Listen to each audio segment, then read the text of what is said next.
हामीले चाहिँ finish soup खाँदैछौँ यो सालमनको चाहिँ फिनल्यान्डमा बनाउने तरिकाले।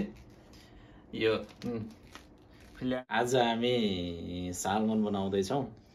सबैले हेरेर चाहिँ प्रतिक्रिया दिनु होला मैले चाहिँ कस्तो सालमन बनाउँछु त।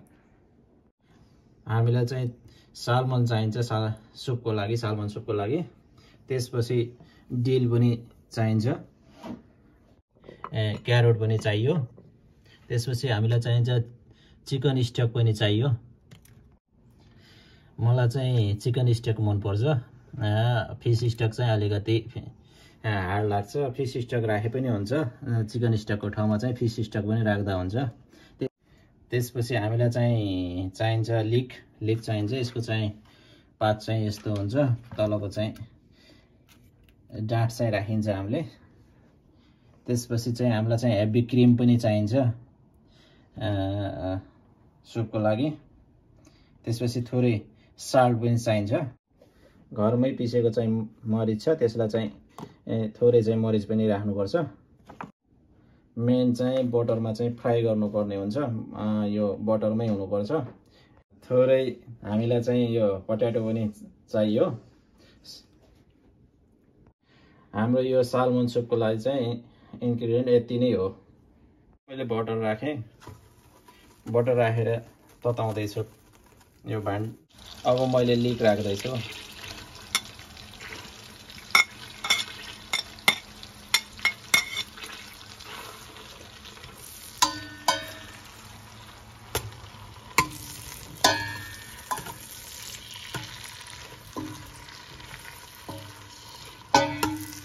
लिक राखेर 1-2 मिनट पोप्नु पर्ने हुन्छ।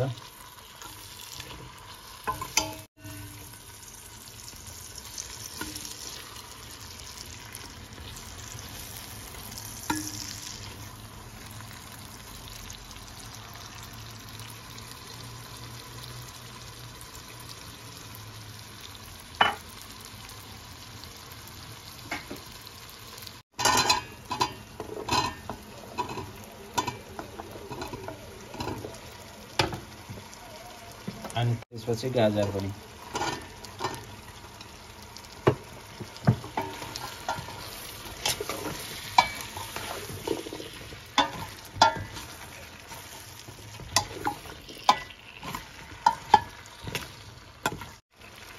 थोरै नुन राख्दैछु।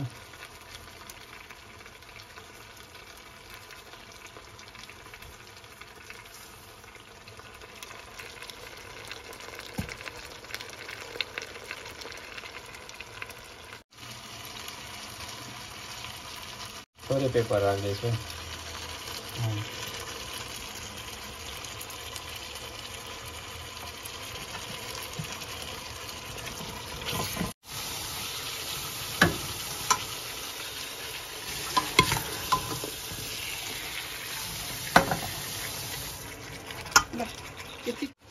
चिकन स्टक बनाउँदैछु।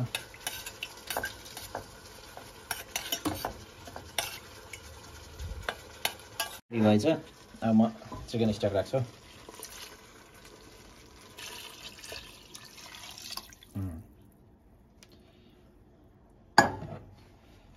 दस मिनट ढाकेर छोडिदिने। 10 मिनटसम्म हामीले चाहिँ यसलाई पकाइयो। अब चेक गर्नु पर्यो आलु थोरै पाक्यो नै। एउटा हामीले आलु लिएर चाहिँ कतिको गल्यो चाहिँ चेक गर्नु पर्यो।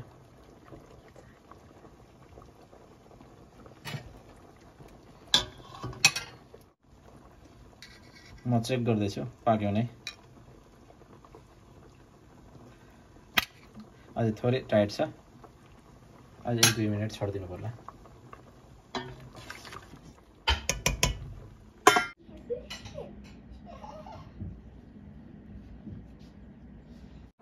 सालमन राख्दैछु।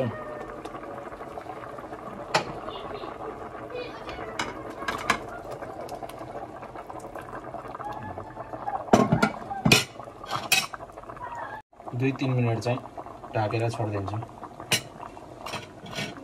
ल अब म क्रिम राखिदिन्छु।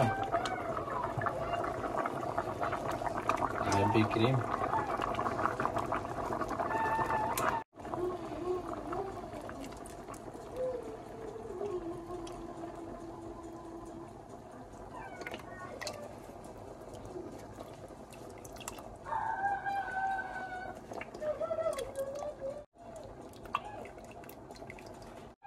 अब लास्टमा चाहिँ डिल राख्दैछु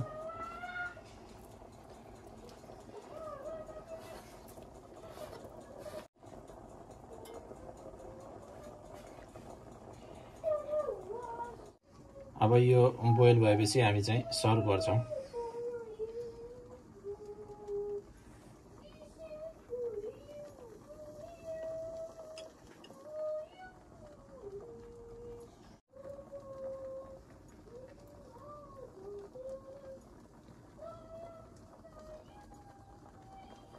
बोइल भयो अब चाहिँ सर्भ गर्ने ल अब चाहिँ यो हाम्रो सालमन सुप चाहिँ रेडी भएको छ